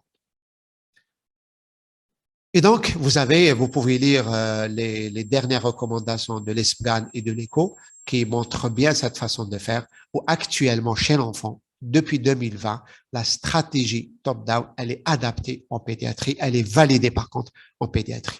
Alors maintenant, ça c'est la stratégie, comment on fait. Maintenant, quelles sont les armes thérapeutiques? Les armes, vous les connaissez. On a des armes pour contrôler, pour réduire la rémission, pour arrêter la poussée. Pour induire la rémission, vous pouvez mettre une antirémission entérale, vous pouvez mettre des corticoïdes, vous pouvez mettre des anti-TNF. Et pour maintenir la rémission, vous pouvez mettre l'éthiopérine, le méthotrexate, pour certains malades, la 5-ASA, et les anti-TNF alpha. Donc voilà les armes qu'on a. Si on voit maintenant ceux avec lesquels on fait une induction de la rémission, vous pouvez induire la rémission, par exemple, par la nutrition entérale, chose qui n'est pas validée chez l'adulte, mais chez l'enfant, on a la possibilité de traiter nos malades à la rémission juste par la nutrition entérale. D'accord? Mais c'est pas n'importe quelle maladie de Crohn, c'est la maladie de Crohn B1, c'est-à-dire inflammatoire, aux premières intentions. On peut mettre une nutrition entérale, on peut faire, par exemple, avec la sonde nasogastrique, on peut donner à l'enfant, il boit le modulène. D'accord? Si on met la nutrition entérale, soit il faut l'hospitaliser parce qu'on fait une nutrition exclusive, de façon exclusive par un produit polymélique, un frugibin ou la nutrition, etc. Mais c'est très compliqué parce qu'il faut une hospitalisation au moins de 2 mois, où là, si l'enfant peut louer l'appareil, on peut faire à la maison, mais si vous louez l'appareil, il faut acheter le produit. Et donc, sur le plan coût, c'est quand même assez coûteux. Mais ce qui est très, très bien, c'est un traitement où vous pouvez avoir un très, très bon résultat avec une cicatrisation de la muqueuse sans les effets secondaires de la corticothérapie. Ça, ça a été démontré. Donc, le premier traitement en pédiatrie de choix pour la rémission, c'est la nutrition entérale, que ce soit pour le modulène, que ce soit par les produits de nutrition entérale. La deuxième arme que vous connaissez, bien sûr, c'est la corticothérapie. D'accord? 1 mg par kilo. Donc, on n'est pas beaucoup dans les 60 mg, on est plus dans les 40 mg par jour. Pendant une quinzaine de jours, on baisse tout doucement sur 2 à 3 mois. Le biduloxide qui n'est pas disponible peut aussi être une indication dans la maladie iléosécale. Vous avez aussi la biothérapie, bien sûr, que ce soit l'infliximab ou l'adalimumab qui peuvent être utilisés on en parlera tout à l'heure. Et ou là, que ce soit les molécules mères, que ce soit les biosimilaires. Parce qu'actuellement, ce qui est disponible, c'est plutôt les biosimilaires. Qui est le Rémical, par exemple, l'infliximab, on a le biosimilaire en Algérie qui s'appelle le Ramsina. Ou là, le Lumira, on n'a pas encore les biosimilaires. Voilà, je vous dis ça juste pour vous dire que la biothérapie, c'est quand même coûteux. Un flacon wahed d'infliximab, c'est 450 €. C'est 100 mg. D'accord? 200 mg, pardon, 450. Lumira, le stylo, il fait 40 mg, c'est 278 €. Alors que le biosimilaire, un flacon de 200, c'est moitié prix, c'est 203. D'accord? 203 par rapport le Rémical à 450. D'ailleurs, si vous prenez par exemple le coût d'un enfant qui prend un traitement d'entretien, qui pèse 40 kilos, si vous mettez par exemple Numera, vous déboursez 120 millions de centimes pour le traitement d'entretien. Si vous utilisez le Ramsina Hadaya, tous les 2 mois, 200 mg, vous êtes à 36 millions. Et vous voyez bien la différence quand on utilise un biosimilaire et quand on utilise l'adalimumab. Ça, juste pour que vous le sachiez. Donc, on a le traitement médicamenteux pour la poussée. Donc, on utilise la nutrition entérale, donc on utilise les corticoïdes, on utilise bien sûr les anti-TNF-alpha, que ce soit l'infliximab, on peut en parler tout à l'heure. C'est une perfusion à l'hôpital de jour pendant 3 heures, J0, J15, J45, pas tous les 2 mois. Ou là, si vous utilisez l'adalimumab, c'est S0, 160, S2, 80, on bat 40 mg. Tous les 40 mg tous les 15 jours, ou là, il a qu'un enfant plus jeune, 80, 40, on bat 40 mg tous les 15 jours. Les protocoles ils sont différents selon les équipes. Et ce sont des injections, bien sûr, subcutanées. L'Humira, c'est intéressant parce que l'enfant, il reste à la maison, il fait son traitement à la maison, mais vous avez bien vu que c'est quand même très, très cher. Et l'infliximab, les biosimilaires, c'est un traitement à l'hôpital de jour, mais c'est tous les 2 mois et c'est pas du tout aussi cher. Faut savoir que la biothérapie, il faut être sûr qu'il y a pas, il faut faire un bilan pré-thérapeutique pour éviter les contre-indications. Les suppurations, c'est pour ça qu'on fait une échographie. À chaque fois, le malade va venir pour une injection d'infliximab. Il faut qu'il ramène une échographie pour vérifier qu'il n'y en a pas d'abcès. Il faut pas faire la perfusion quand l'enfant, par exemple, il a une pneumopathie, fièvre à 40. Il faut la décaler jusqu'à ce qu'il guérisse de sa pneumopathie, par exemple. Il faut éliminer à l'avance déjà une tuberculose qui marque à faire le quantiférant, etc. Et il faut vérifier la sérologie de l'hépatite B parce que vous pouvez avoir une hépatite B que vous découvrez lors de la maladie qui risque d'être flambée par l'immunosuppression. Donc, il faut faire la sérologie, s'assurer qu'il n'y a pas une hépatite virale B. Il faut vacciner le malade. Et éliminer bien sûr l'HIV, les autres contre-indications, l'insuffisance cardiaque, les maladies démisantes, l'hépatite C, le CMV, les tumeurs cutanées, faire à mise à jour de la vaccination contre les pneumocoques, etc. Donc ça, c'est des choses qu'il faut se préparer par rapport à ça. Très bien. Donc, on a la corticothérapie, la première indication, ou plutôt la première traitement de première ligne, c'est la nutrition entérale. Le traitement de deuxième ligne pour les poussées, c'est la corticothérapie. Le troisième ligne, c'est les anti-TNF-alpha. Maintenant, quelles sont les indications des anti-TNF-alpha pour la poussée? C'est quand on a au diagnostic une poussée avec des complications qui marquent des complications, que ce soit un retard que ce soit une maladie qui est, comment dirais-je, un risque significatif de complications. Donc ça, c'est une indication à mettre d'emblée l'anti-TNF-alpha. D'accord? Parce qu'on sait que les malades qui ont une atteinte sévère de la maladie, quand ils sont traités par les anti-TNF, ils guérissent mieux, ils ont une cicatrisation mieux, que ce soit donc dans les poussées sévères, que ce soit dans le retard saturopondéral associé, que ce soit dans les fissules périnéales, que ce soit un échec au traitement parce que vous avez déjà donné la corticothérapie que ça n'a pas marché, vous avez mis la nutrition entérale, ça n'a pas marché, vous êtes obligé à ce moment-là d'aller vers les anti-TNF. Donc, les anti-TNF-alpha, c'est les poussées sévères avec éventuellement des complications. Alors, maintenant, ça, c'est le traitement de la poussée. Donc, les armes, c'est nutrition entérale, la corticothérapie, les anti-TNF-alpha, que ce soit l'infliximab, que ce soit l'adalimumab. Ben, on passe au traitement d'entretien. Pourquoi il faut mettre un traitement d'entretien? Et parce que la maladie, elle évolue comme ça. Vous avez rarement une maladie de Crohn, vous avez une poussée, vous avez quelques mois, mais souvent, c'est comme ça. Ou comme ça, soit vous avez des poussées très rapprochées, soit vous avez carrément une maladie qui reste active tout le temps. Tout le temps, il est symptomatique, etc. Donc, il ne faut pas laisser cette inflammation évoluer à son propre compte avec des complications. Il faut casser cette inflammation et donc, il faut donner un traitement d'entretien. Le traitement d'entretien, vous avez les traitements de première intention, c'est les thiopirides. Donc, l'azathioprine, qui est le traitement de première intention, ou là, le pyridinol. D'accord? Ou souvent qu'il faut savoir que le mode d'action il est un petit peu en retard. C'est-à-dire que si vous mettez l'azathioprine, ça va mettre quelques mois pour agir. D'accord? Si ça marche pas, parce que vous avez une intolérance digestive ou une pancréatite, vous pouvez donner le pyridinol. Ou là, vous passez à la deuxième arme de traitement, qui est le méthotrexate. Quand on a une intolérance, ce sont des injections. Si ça marche bien, on peut vous donner le traitement Péros. On a la 5-ASA, mais il faut savoir que la 5-ASA, les anti-inflammatoires dans la maladie de Crohn, n'ont plus de place. C'est vraiment une maladie de Crohn toute gentille, petite lésion colique, etc. Mais il faut oublier la place de la 5-ASA dans le traitement d'entretien de la maladie de Crohn. Bien sûr, on peut mettre l'enfant sous traitement préventif d'entretien par les anti-TNF. soit parce qu'on a déjà mis et ça n'a pas marché. Par exemple, on a donné les entités, on a donné les murales, ça n'a pas marché. On a donné les méthodes Rexa, par exemple, ça n'a pas marché. On peut passer à ce moment-là aux entités NF. Ou là, par exemple, quand on a un traitement d'entretien chez un enfant qui a eu une résection chirurgicale avec un risque élevé. Par exemple, un enfant, il a une sténose iliale que vous avez déjà traité par l'anti-TNF, vous l'avez opéré, vous continuez avec les anti-TNF. Ou là, vous avez opéré, il a fait une rechute. À ce moment-là, vous passez aux anti-TNF. Voilà. Il faut savoir que les anti-TNF, c'est quand même quelque chose qu'il faut bien monitorer. Il faut bien la surveiller parce que c'est pas parce qu'on a mis les anti-TNF que c'est réglé. Il faut savoir qu'il y a 10 à 30% des malades qui vont mettre sous anti-TNF et que ça marche pas. C'est ce qu'on appelle les non-répondeurs primaires. Où là, il faut savoir que 50%, la moitié des malades qui répondent aux anti-TNF vont avoir un échec secondaire après 2 ans, après 3 ans, après 4 ans. Et les fait à les anti-TNF. Au départ, donc quand vous avez comme ça un mauvais répondeur, il faut regarder est-ce que vous changez, est-ce que vous switchez, est-ce que vous augmentez la dose.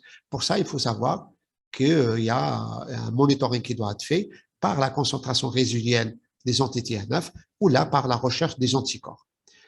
Juste pour vous montrer, juste une idée, il faut que vous sachiez, par exemple, un enfant qui est sous anti-TNF et ça ne marche pas, on fait le dosage du taux résiduel. Si on fait le dosage du résiduel et que le taux il est très bien, il faut changer. C'est plus les anti-TNF, il faut donner autre chose. Et si ça ne marche pas et que vous faites le dosage, et vous trouvez que le taux résiduel des anti-TNF, il est bas. Soit il est bas parce qu'il a développé des anticorps, donc vous changez de classe. Si la conto infleximab, vous donnez adamimab. Si conto adamimab, vous donnez infleximab. Mais s'il n'a pas d'anticorps et le taux il est faible, vous augmentez la dose. Il n'a pas besoin de 5 mg kilo, il a besoin de 10 mg kilo. D'accord? Pour que vous sachiez. Et en pédiatrie, on a l'habitude, quand on donne les anti-TNF, d'associer un immunomodulateur, notamment quand il s'agit de l'infliximab, pour éviter justement l'apparition des anticorps anti-infleximables. Ça, vachement compliqué. Donc, on a le traitement, les murelles, le pyrinétol, le méthotrexate, là, les anti-TNF. On peut des fois donner les antibiotiques quand on a, notamment quand on a des LAP ou la deuxième infection. Et l'antibiothérapie la plus adaptée dans les maladies inflammatoires digestives, c'est le métronidazole et le ciprofloxacin. Et on peut supplémenter les enfants en calcium, vitamine D pour éviter l'ostéoporose. La chirurgie a sa place dans les sténoses, dans les maladies inflammatoires, les fistules. S'il y a un échec au traitement médical, quand on a une sténose, on peut faire une strictoplastie ou on peut faire carrément des réséctions. On peut avoir accès à la chirurgie pour drainer un abcès, etc. Donc, c'est des indications qui sont connues. On en parlera là, la discussion. Voilà. Maintenant, ça, on a vu maintenant le traitement préventif. Quelles sont les armes? Quelles sont les modalités? Les modalités, en pratique, maladie de Crohn, on a une évolution complète. On fait le bilan d'extension, il faut qu'on sache, est-ce que l'estomac est touché? Est-ce que l'ilion est touché? Est-ce que le côlon? Quels sont les éléments de mauvais pronostic? Est-ce que l'enfant, il a des lésions superficielles, lésions creusantes? Est-ce qu'il a une rotation turopondérale? D'accord? Est-ce qu'il a des lésions anopérinéales? Est-ce qu'il a une ostéoporose très importante? Il y a des éléments de mauvais pronostic qu'il faut connaître. On fait l'index d'activité par le PCDI ou par la vraie bracho, ça je vous montre, et on prendra une décision. Et voilà l'arbre décisionnel, le dernier qui est sorti, en 2020, l'Esplan et l'ECO, qui nous recommande la façon de traiter la maladie de Crohn en 2020. La façon est la suivante. On prend en considération ce qu'on a remis là. Si l'enfant il a des fistules, une maladie de Crohn fistulisante, il va directement vers les anti-TNF. S'il n'a pas de lésion, est-ce qu'il a des facteurs de risque ou n'a pas de facteurs? S'il a des facteurs de risque, c'est parce qu'il a des lésions étendues, inflammatoires, mais très étendues. Ou là, il a une sténose, ou là, il a une fistule. Là, ça va directement les anti-TNF. Mais ça, il a une maladie de Crohn intraluminale, sans facteur de risque.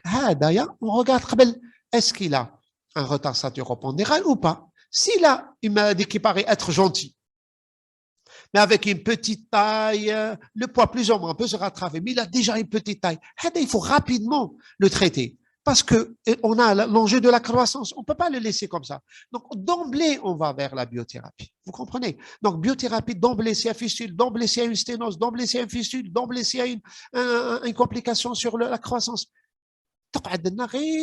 Le malade qui a BA, c'est-à-dire une inflammation, avec une croissance normale, on va vers le traitement classique.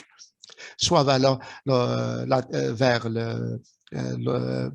la nutrition entéral ou la corticothérapie. Quand on met le traitement, il est en rémission. Il est très en rémission. Le problème, il est réglé. S'il ne rentre pas en rémission, biothérapie. Puisque l'induction, on est dans l'induction. Si ça ne marche pas avec le traitement, on va faire l'induction par la biothérapie. Ou la biothérapie, comme la biothérapie. Si on arrive, puisque c'est une maladie gentille, il n'y a pas de retard de croissance, on a mis le traitement d'induction et ça a marché, on aura fait le traitement d'entretien, méthotrexate,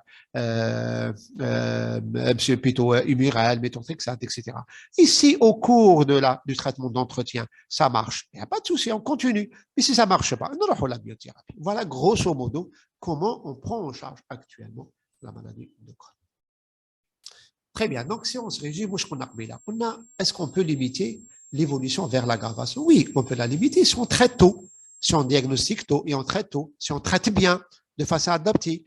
Ça, il y a une troisième règle qui dit, mais si vous traitez bien, et c'est quoi vos objectifs? Quel est l'objectif que vous avez tracé? L'objectif, le diabète, l'hémoglobine glyquée, la PR, l'hypertension, la tension artérielle. Donc, on a des cibles. Eh bien, dans la maladie de Crohn, on a des cibles. Et la cible consensuelle actuellement chez les adultes depuis quelques années, déjà c'est plus la rémission clinique, c'est plus la rémission biologique, c'est pas la croissance, c'est pas éviter les effets. Ça, c'est des objectifs. C'est-à-dire, on ne traite pas de maladie de Crohn, la diarrhée. On ne traite pas la maladie de Crohn, on ne traite pas la maladie de Crohn pour qu'il n'y ait pas d'anémie. Non, on traite la maladie de Crohn pour qu'il y ait une cicatrisation de la muqueuse. Ça, c'est l'objectif final qu'il y a. Il faut qu'on contrôle sur le plan endoscopique la maladie. Chez les adultes, ça fait des années qu'ils ont validé cette donnée. Chez l'adulte, chez l'enfant, actuellement, plusieurs études et dans les recommandations de plan, c'est devenu maintenant un objectif. La mucosal healing, la cicatrisation de la muqueuse est un objectif. Maintenant, la quatrième règle, c'est d'évaluer. Est-ce que vous êtes arrivé? Donc, c'est bien de traiter tôt, c'est bien de traiter bien, c'est bien d'avoir un objectif. Mais est-ce que vous êtes arrivé à l'objectif? C'est encore une autre règle qu'il faut respecter. Voilà, parce que quand on voit un maladie de Crohn, selon qu'elle soit gentille, selon qu'elle soit avec des facteurs de risque, est-ce qu'on est au traitement par Humurel, est-ce qu'on est la biothérapie interne? Donc, on choisit une cible. On choisit une façon de traiter, on dit voilà, la cicatrisation, c'est notre cible. Là, il faut contrôler. Donc, c'est très important. C'est-à-dire, on ne peut pas mettre un enfant sur biothérapie et oui, la consultation, on chauffe cliniquement, biologiquement, est-ce qu'il a pris du poids, la VSH et la CLP. Non, tout ça, c'est bien. De l'imagerie, c'est bien. Mais ça, il faut contrôler ce plan endoscopique. Là, au bout de 1 an, à 6 mois à 1 an, on regarde la clinique, une fois qu'on a mis le traitement. Est-ce que l'enfant il est symptomatique? Non, il n'est pas symptomatique. Est-ce qu'il a un syndrome inflammatoire, la CLP d'accord, éventuellement la colprotique, comment elle est? Est-ce qu'il a une cicatrisation dans la muqueuse? Si oui, on est très content. Donc, on continue le traitement ternaire, il n'y a pas de souci. Ça, si la cicatrisation, elle est encore là avec beaucoup d'ulcération, voire même, et ça nous arrive en consultation de voir un enfant qui est bien sur le plan clinique, mais avec une CRP qui reste positive. On fait le contrôle endoscopique, des fois on trouve des lésions plus graves qu'au début, alors qu'il est sous traitement. Donc, le fait de ne pas avoir eu une réponse endoscopique avec une aggravation, c'est une indication pour reprendre un nouveau traitement, changer de traitement. Maintenant, si ça marche, pas de problème, on fait une nouvelle endoscopie au bout de 2 ans, par exemple, et pour vérifier que ça marche. Voilà, je vous montre ce malade à la fin pour vous dire quel est l'intérêt du suivi. Hadayam Moussa, il est venu en 2016, il avait 16 ans. C'est une maladie de Crohn qui a commencé très, très, très jeune. Il avait 6 ans quand il a commencé sa maladie. Il a fait beaucoup de poussées. Et donc, il a été traité souvent par des corticoïdes à plusieurs reprises. Ils lui ont donné de l'Humurel. Ça n'a pas marché. À Taoulou, les ont été à 9. Il est resté très peu symptomatique, mais cet enfant, il a gardé toujours un syndrome inflammatoire. Et quand on l'a vu, il était déjà avec une sténose transverse inflammatoire. Et quand vous voyez sa taille, il a 1,20 m. Ça, c'est un échec. C'est-à-dire, même si vous l'améliorez, vous l'opérez, etc., voilà, c'est la 16 ans. Donc, cet enfant, il a donc, 19 ans. 19 ans chez les adultes. Il a 1,20 m. Je ne sais pas l'accepter comme un aya. Avec 1,30 m. C'est-à-dire, il a fini sa croissance à un âge adulte avec 1,30 m.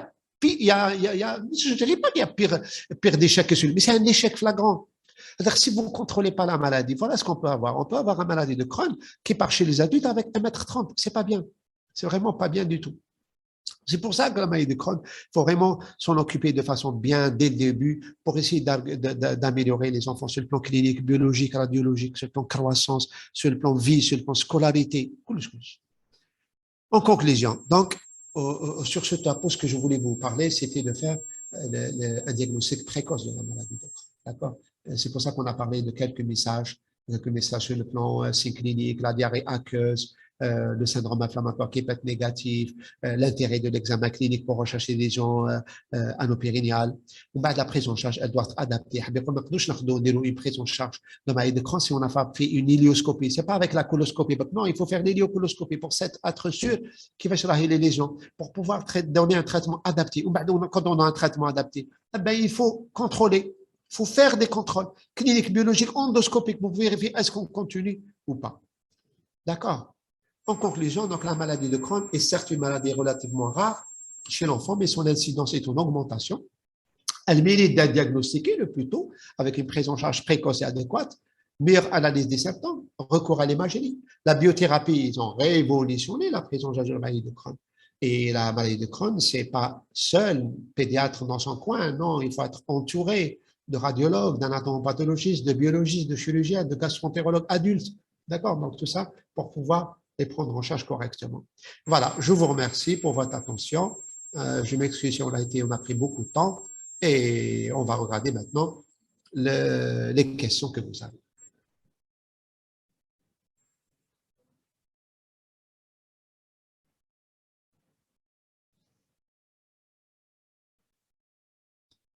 Voilà, je ne sais pas si on peut passer à...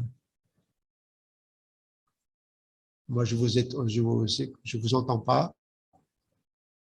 Il faut peut-être que j'appelle la collègue pour qu'elle nous donne encore la main pour pouvoir... vous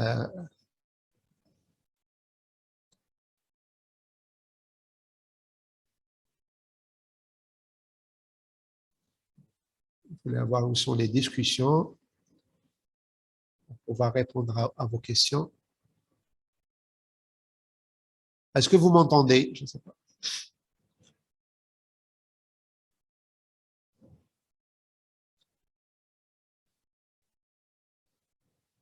Alors, ils sont où les discussions? Discussion. Voilà, peut-être qu'ici.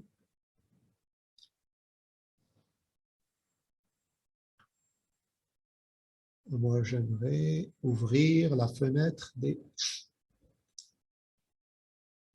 Alors, j'ai essayé d'ouvrir la... Un petit moment, je reviens. Bonjour, d'accord, bonjour. Ça s'allume, ok. On va aller plus bas pour chercher des questions. Bonjour, établissement. Couper le son. Bonjour. Alors, hop.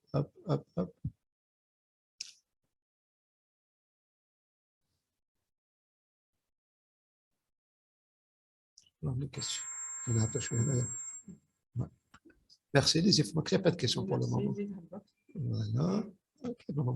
On est tuberculose. Ça, est-ce que dans l'atteinte colique gauche, on peut évoquer la tuberculose? Vous pouvez laisser. C'est vrai que plus l'atteinte. Donc, plus l'atteinte, elle est iliocécale, colique droit, plus il faut évoquer la tuberculose. D'accord? Et de toute façon, comme on a dit, dans tous les cas, l'idéal à la tuberculine, la notion de comptage, la notion de vaccination fait partie de l'exploration de tout enfant qui est suspect d'une maladie de Crohn. Maintenant, est-ce qu'il y a des arguments cliniques? Il n'y a pas vraiment d'arguments cliniques, sauf bien sûr, si l'enfant a une fièvre importante qui est là depuis pas mal de temps avec des signes d'imprégnation. Sur le plan endoscopique, il n'y a pas vraiment de différence. Renouveler les lésions quand on sent longue, dans le plan longitudinal, elles sont plus évocatrices de maladie de la tuberculose de Crohn, mais ce n'est pas tout le temps comme ça. D'accord? Et c'est vrai que quand on a une lésion iliale, colique gauche, colique transverse, tout le colon qui est malade, on est plus dans le Crohn que la tuberculose. Mais dans tous les cas, des qaïda, dans tous les cas, idéal systématique. Et quand on fait la biopsie, recherche de BK systématique. D'accord. L'échographie abdominopelvienne, on a l'intérêt et c'est la durée de la combothérapie. Alors, la durée de la combothérapie est très discutée. D'accord, chez l'enfant. Parce qu'à l'âge, la combothérapie, il y avait au départ, quand la combothérapie, c'est-à-dire quand on met la biothérapie plus un immunosuppresseur. Les adultes on peut la faire pendant une année. D'accord, au bout d'un an, on doit évaluer et éventuellement arrêter l'humérène et laisser la combothérapie, surtout s'il n'y a pas d'apparition d'anticorps, etc. D'accord, en pédiatrie, c'est pas très, très consensuel, mais ce qui est sûr, c'est ne pas laisser les malades longtemps sous combothérapie. Il faut les observer, les surveiller. Éventuellement, au bout d'un an ou 2 ans, si vraiment tout va bien, on peut enlever les anticorps. Et on peut enlever l'humérène. Et l'idéal, c'est de faire quand même la recherche d'anticorps avant de les enlever. Alors, est-ce que vous donnez aussi l'adjuvant seul ou en combothérapie?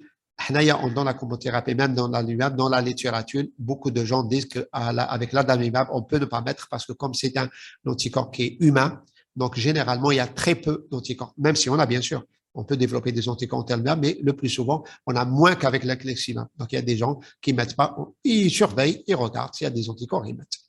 À quels critères on juge l'efficacité clinique ou endoscopique? On a dit que l'évaluation de la maladie de Crohn, elle est clinique, elle est biologique, elle est radiologique et elle est endoscopique. Il ne faut pas se limiter à l'enfant qui va venir à la consultation pour vous dire que la diarrhée est partie, j'ai plus mal, je pars à l'école, je dors normalement, il n'y a pas de souci. Il faut regarder sa CRP. Sa CRP, c'est pas normal qu'elle reste à 12 à 24, c'est pas normal, même si cliniquement il est normal. Il faut regarder l'anémie, est-ce que ça creuse? Il faut regarder cliniquement l'épaississement, est-ce qu'il y a apparition de fistules? L'enfant, il y a des enfants, on l'a vu en consultation. Cliniquement, ils sont bien. À l'échographie, vous trouvez des fistules qui apparaissent. Donc, clinique, biologique, radiologique. Et à la fin, au bout d'un an et demi, selon là, si l'enfant il est bien cliniquement, biologiquement, au bout d'un an, 2 ans, faites une endoscopie de contrôle. Et on a vu des enfants qui étaient cliniquement bien, mais qui gardaient une CRP positive. Quand vous faites l'endoscopie, vous trouvez des lésions pires à la départ. Ou là, vous êtes parti sur des lésions endoscopiques inflammatoires, vous vous retrouvez avec des sténoses iliales ou iliocécales. D'accord? Alors, après rémission, on maintient combien de temps les anti-TNF? Je fais en pédiatrie. Chez nous, on n'a pratiquement jamais fait de la désescalade. La désescalade. La désescalade est une notion chez les adultes. La désescalade, par exemple, ils laissent son TNF, ils laissent en dernier étage. Ils rejoignent l'huméral seul. En pédiatrie, la maladie, elle est très sévère, elle est évolutive, elle est potentiellement grave de fait l'âge. Donc, la désescalade en pédiatrie, elle est très peu utilisée, sauf si vous avez, par exemple, un enfant que vous avez vu diagnostic à l'âge de 5 ans, vous l'avez suivi pendant plusieurs années, après 10 ans d'évolution, tout va bien, endoscopiquement, etc. Les gens disent histologie. L'idée de la désescalade, ils vont même vers l'appréciation histologique. Si vous avez un enfant, après 5 ans, 10 ans d'évolution, par exemple, il est sous biothérapie, et vous avez 0 complication, une cicatrisation de la muqueuse, vous pouvez discuter. Mais c'est une situation qu'on n'a jamais vécue. On n'a jamais donné un enfant. Parce qu'à l'âge, parce que les maternelles, déjà, ils viennent en retard. Souvent, on a des lésions sévères. La désescalade, elle est théorique. En pratique, on n'a pas vécu. Mais supposons que le malade que vous avez vu au départ était un diagnostic précoce, le traitement était bien fait et que le malade a cicatrisé de la muqueuse et que plusieurs années, sur les contrôles endoscopiques, il a gardé toujours une muqueuse normale. Je pense que vous êtes en droit de discuter la désescalade, de la discuter. Vous pouvez discuter avec les gastroentérologues adultes de votre hôpital. Ils ont plus d'expérience parce qu'ils voient beaucoup de malades par rapport à nous.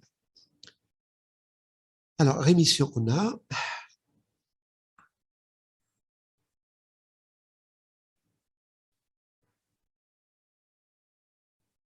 Au cours de la première poussée, quand est-ce qu'on commence le traitement d'entretien?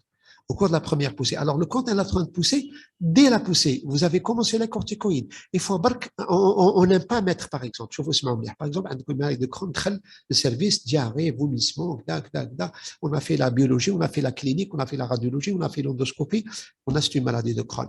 On va commencer le traitement. Vous avez commencé la nutrition entérale ou la corticothérapie. Le plus souvent, on pratique la corticothérapie parce que des fois, on n'a pas accès à... la corticothérapie. Vous ne pouvez pas savoir si vous mettez au même moment l'humérel, quel est l'effet secondaire le malade. Le malade est avec une pancréatite à cause de la corticothérapie. يقدر يدير لي بونكيراتيت à cause de la maladie. يقدر يدير لك une anémie, une thrombopénie. Donc, on ne sait pas. L'idéal, c'est de donner la corticothérapie. Dès que l'enfant est bien et que vous commencez à diminuer les corticoïdes, vous introduisez l'huméral. Sauf qu'il a un abcès ou la haja qu'il faut régler avant par l'antibiothérapie, etc. Donc, si vous n'avez pas d'abcès, si vous êtes bien à l'aise, dès que vous commencez à améliorer l'enfant, vous commencez l'humélade parce que l'humélade, il va agir dans 3 mois, 6 mois, mais c'est vraiment l'effet thérapeute. Donc, c'est bien de commencer un peu tôt, mais pas très tôt au départ du traitement des corticoïdes pour faire la part des choses entre les effets secondaires de la corticothérapie et les effets secondaires de l'humérage.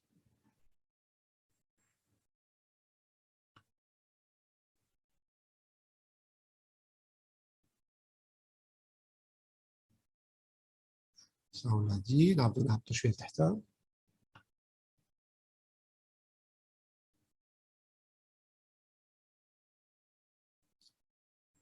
durée de la combothérapie. Ouais, انا حكينا عليها. احنا les malades تاعنا نقول لكم يعني.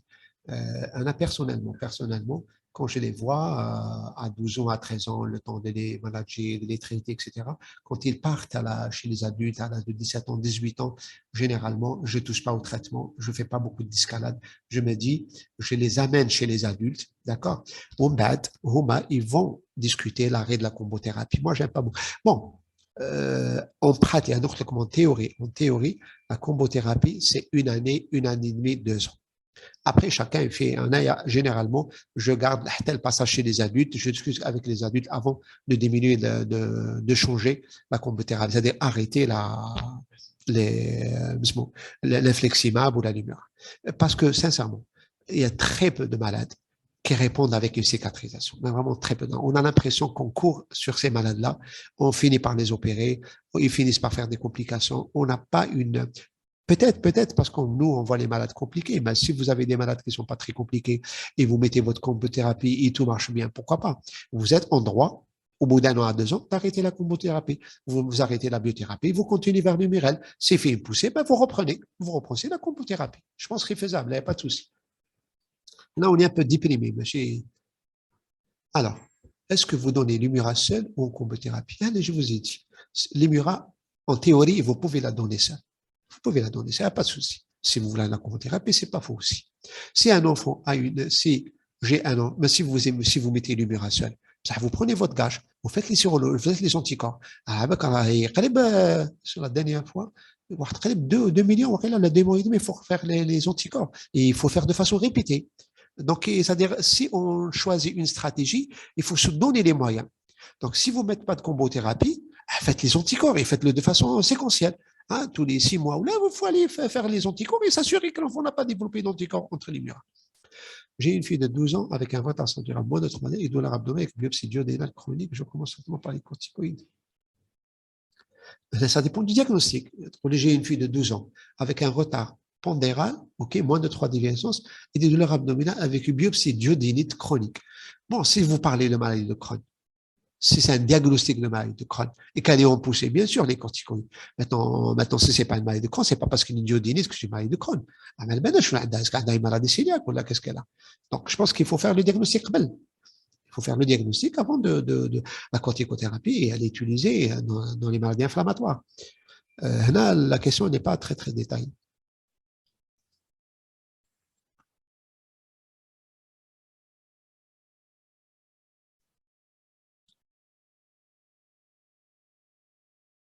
Alors, bonjour. La durée périodique du contrôle endoscopique. La périodique du contrôle endoscopique, généralement, nous, qu'est-ce qu'on fait? Une fois qu'on a mis le traitement Terna, si on a l'impression qu'on a contrôlé le malade, on peut laisser l'endoscopie à 1 an du diagnostic, à 1 an et demi du diagnostic. Mais si on n'a pas contrôlé la maladie, on peut le faire plus rapidement. Si vous avez un enfant, vous avez traité, et vous avez une CRP tout le temps positive. Il dit à la consultation, 3 mois, sa CRP est positive. Il dit 3 mois après ou 2 mois après, sa CRP est positive. Au bout de 8 mois, 9 mois, tu as le contrôle endoscopique parce qu'il y a quelque chose qui ne va pas. Un enfant qui est bien cliniquement, qui est bien biologiquement, tout va bien. Il croît, il a une croissance.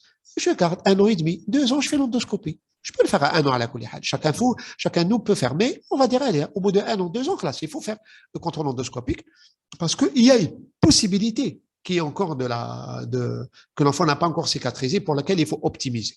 D'accord? Alors, le régime alimentaire. Le régime alimentaire dans maladie inflammatoire, c'est très, très discuté. Vous savez, il y a des équipes qui ont proposé même des schémas de régime spécialement pour la poussée. Je ne parle pas du module 1, le module 1 qui est un traitement pour la poussée, mais des schémas spécifiques avec blanc de poulet, il faut enlever les œufs, il faut enlever la bande mionge, etc. Il y a tout un régime. Mais en dehors de cette façon de faire, grosso modo, qu'est-ce qu'on dit aux malades? On va leur dire au moment où ils sont poussés, au moment où ils ont de la diarrhée, il faut donner un régime. Il faut éviter les fibres alimentaires. Donc, un régime sans résidus. Il faut éviter les fibres parce que les fibres alimentaires vous aggravent encore le trouble de transit. Mais en dehors de ça, c'est un régime alimentaire équilibré, point. Durée maximale des immunosuppresseurs libéraux. Il n'y a pas, c'est-à-dire en pédiatrie, il faut, la plupart de nos malades viennent nous voir à 10 ans, 11 ans, 12 ans. Je en pédiatrie. Pourquoi nous 4 ans, 5 ans, pas dire chez les adultes. Donc, en pédiatrie, il n'y a pas vraiment, à mon avis, au Chanel Chaufanaya, même si je trouve beaucoup de malades pour lesquels on se pose la question, on est tout content quand ils sont bien déjà sous humérel et qu'on fait leur contrôle endoscopique et qu'on a peut-être maillot 1, maillot 0, etc. Si on a un petit peu d'inflammation, quelques lésions aftoïdes, quelques érosifs, on est déjà tout content. Donc, on ne peut pas se permettre d'aller discuter l'arrêt du traitement ou la date d'escalade. Donc, en pédiatrie, quand ils sont bien sous humérel, ils partent chez les adultes avec le traitement.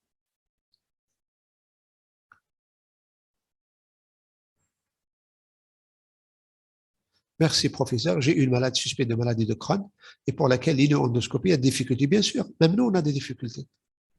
Bien sûr, on a des difficultés parce que pour faire une iliocoloscopie, il faut que ce soit sous anesthésie générale. Ça, général, il faut avoir un anesthésiste qui vienne à la salle d'endoscopie. Vous savez, dans les hôpitaux, c'est très, très compliqué d'avoir une vacation d'endoscopie. Déjà, les chirurgiens, ils se plaignent parce qu'ils n'ont pas de réanimateur. Les endoscopistes, pour avoir un réanimateur, il faut avoir le matériel pour endormir le malade sur le plan respiratoire. Il faut avoir, s'il pose un problème, il faut qu'il va le... Donc, par contre, malheureusement, et c'est comme ça, dans les cliniques privées, ils s'équipent. Ils sont équipés pour pouvoir faire ça. Des fois, c'est des sédations profondes. C'est pas une grosse anesthésie, mais on ne sait jamais, c'est des problèmes. Il faut être armé. Vous ne pouvez pas faire une anesthésie avec le déprimant en bas d'être les non. Généralement, il ne se passe rien du tout. Mais s'il fait une dépression respiratoire, ici, le malade, il a une complication. C'est à qui la faute? Ben, c'est à la faute à l'équipe qui a décidé de faire une anesthésie sans avoir comment dirais-je, une façon de prendre en charge, sans avoir de respirateur. Donc, c'est compliqué. Et c'est pour ça que même pour nous, c'est compliqué. Donc, nous, on fait des endoscopies à vif. Mais bon, colon transverse, colon droit, on parle de maladies et il faut aller au privé. C'est pour ça que, Anaya, je vois que si on doit débourser de l'argent, si les parents doivent débourser de l'argent, il vaut mieux qu'ils la déboursent pour faire une iliocoloscopie. Le reste, on peut s'en passer. Grosso modo, on se débrouille à droite et à gauche. Mais aller faire une copropracture à 9 000 dinars sans pouvoir faire une iliocoloscopie, ça, c'est pas bien par contre. Je pense que l'argent, si les parents doivent contribuer, ils doivent contribuer à ça. Maintenant, ça nous arrive des fois, c'est pas possible. On fait à vif, on a des lésions. Et surtout, le crâne. Par exemple, tu fais une antéro-ILF à l'hôpital ou un antéro-scan à l'hôpital. Il y a une lésion iliocolique. خلاص il عندك des lésions iléocoliques qui تروح الكولون وتصيب les lésions تاع الكرون c'est que tu as déjà tu es dans la maille de Crohn. D'accord, même si tu n'as pas le problème oral, le problème c'est quand radiologiquement tu n'as pas de lésion de Crohn au niveau du côlon et qu'elle existe qu'au niveau de l'ion. هاد les malades لازم لهم une iléocoscopie sinon on ne pourra pas s'en sortir. Donc si on entame une biothérapie puis on obtient une rémission, on sera dans des régions de 8 semaines. Oui, si on fait par exemple l'infliximab. L'infliximab, c'est J0, J15, J45. Tous les 2 mois. Tous les 2 mois, l'enfant va venir à l'hôpital de jour pour faire sa perfusion. Si c'est l'adalimumab, c'est S0, S0, S2, avec des doses plus importantes. On bat tous les 15 jours, on donne selon le poids, soit 20 mg, soit 40 mg. Si le malade est sous combothérapie pour des formes fistulisantes, puis 6 mois, il développe des fistules, que faire? Si l'enfant il est sous combothérapie, il nous fait une fistule au bout de 6 mois. Et c'est la gestion du malade sous combothérapie, c'est-à-dire il est sous combothérapie, il est sous infliximab, il fait une complication locale, une fistule. Il faut se poser la question, est-ce que je change ou là j'augmente les doses? Est-ce que je fais une optimisation? Donc, je suis en train de faire une optimisation de la biothérapie. Là, il y a l'optimisation, soit elle est scientifique, c'est-à-dire scientifique. Il faut que j'ai les dosages du taux résiduel. Si je fais le taux résiduel de mon infliximab, je le trouve un taux qui est tout à fait normal. C'est-à-dire j'ai un échec et j'ai un taux normal. Il faut changer. Malheureusement, on ne peut pas changer d'entité NF parce que pour le moment, faites Zahir, elle n'a que deux entités NF, du moins en pédiatrie. On a l'indemimab et l'infliximab. Donc, si vous avez une fistule et que vous êtes déjà sous traitement et vous avez un taux normal, vous êtes coincé. Peut-être que vous allez partir à la chirurgie. Ou si vous avez un taux faible, vous faites les anticorps. Si vous avez beaucoup d'anticorps, à ce moment-là, vous allez switcher. Quand il est sous adamimab, je donne l'infliximab. Il est sous infliximab, je donne l'adamimab. Si j'ai pas d'anticorps et j'ai un taux qui est faible, j'augmente la dose. S'il était à 5 mg par kilo d'infliximab, je passe à 10. S'il était sous adamimab tous les 15 jours, je passe à 7 tous les 7 jours. Voilà un petit peu l'optimisation, comment on l'a fait sur le plan pratique. Fille de 16 ans, douleur abdominale, rectorragie, rectoscopie normale, elle survient 2 fois par an. Au cours du stress, bon poids, naoudo, 16 ans, douleur abdominale, rectorragie, rectoscopie normale, elle survient 2 fois par an. Au cours du stress, son poids, bonne taille, marge anale propre. Et donc, tout dépend de l'appréciation clinique. Si c'est quelque chose qui évolue depuis longtemps, si c'est depuis longtemps, vous êtes à l'aise, si cette histoire, supposons, hein, ça fait 3 ans, c'est une maladie de Crohn, avec les rectorragies, vous allez voir apparaître quelque chose à l'échographie, voire à l'entéroscan. Il y aura sûrement des lésions. Elle aura des signes.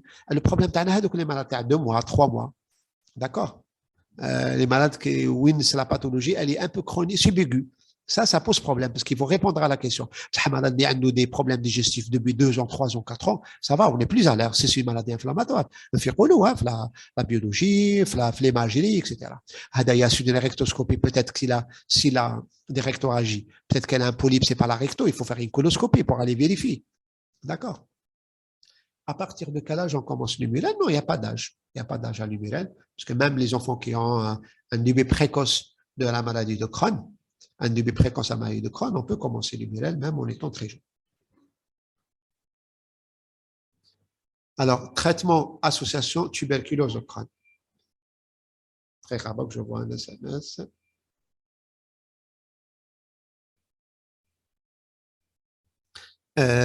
Alors, à partir de quel âge on commence l'humérène? Donc, il n'y a pas d'âge.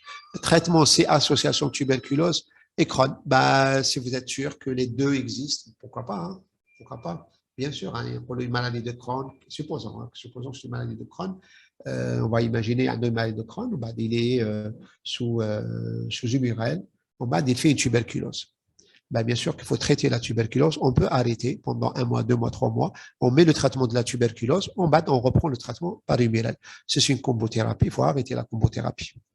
D'accord, il faut arrêter la combothérapie, mettre le traitement antituberculeux, contrôler la maladie. Qu'est-ce qu'il donne? Si je me rappelle bien, on a eu un malade qui était sous lui adalimumab. Oui, هذاك موسى اللي وريتكم l'image تاعو, il était sous adalimumab, il a fait une adénite tuberculose.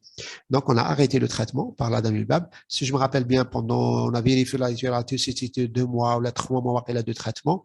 J'ai oublié, vous pouvez vérifier la littérature. Moi, il faut arrêter le traitement, mais donner le traitement antituberculeux, au moins de traitement d'attaque à 2 mois. Je pense qu'on a laissé une fenêtre, on a commencé, on a repris le traitement par adalimumab. D'accord, c'est donc quelque chose qui est connu dans la littérature. Vous pouvez le chercher, la durée, ou peut-être vous arrêtez. Mais il faut arrêter, bien sûr. J'ai une fille de 16 ans, elle a été opérée pour appendicite à l'âge de 7 ans. En fait, avec la fille de 16 ans, elle a été opérée. Oui, mais ça donc elle a 16 ans, c'est fini. 7 ans ou 16 ans, c'est déroulé plus de presque 10 ans. Donc, c'est sûr que ça n'a rien à voir.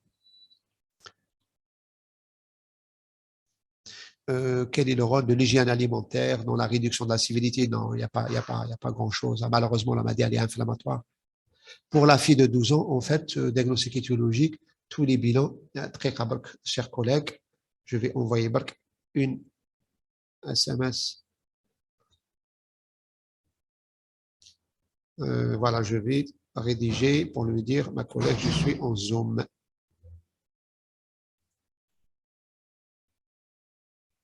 Voilà.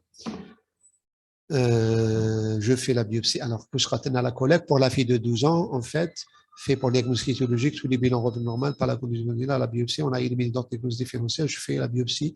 Le niveau socio-économique est diminué. Non, on a une diodénite. On ne sait pas ce qu'elle a. Diodénite chronique, ça peut être n'importe quoi. Vous avez diodénite, c'est un syndrome anatomopathologique, c'est pas une maladie. Ça nous a référé de faire une biopsie jugulale pour un enfant suspect de maladie. C'est là qui que j'ai trouvé giardia, j'ai trouvé diodénite. On s'en fiche, la diodénite. La question, c'est est-ce que c'est une maladie cœliaque ou là? Est-ce que c'est une maladie de Crohn ou là? Mais la duodénite en elle-même, ce n'est pas une maladie.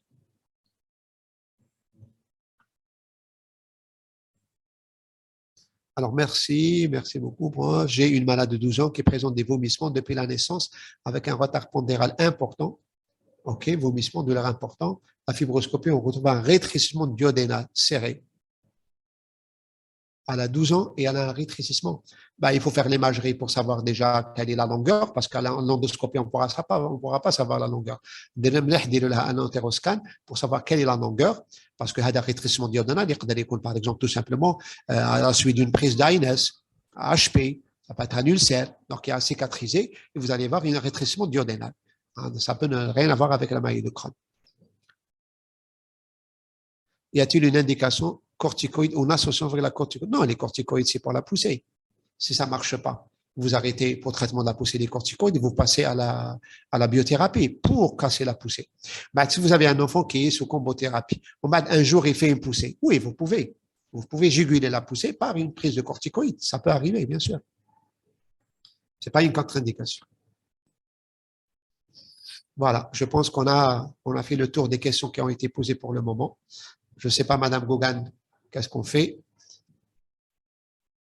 Très bien. Écoutez, chers collègues, merci beaucoup d'avoir assisté à ce topo. Merci pour vos questions. Et puis, Madame Gauguin va probablement vous envoyer la présentation par la suite. Et on se verra peut-être la prochaine fois. Si vous avez du temps, on verra peut-être un maladie cœliaque, si ça vous intéresse. Merci beaucoup. Aya,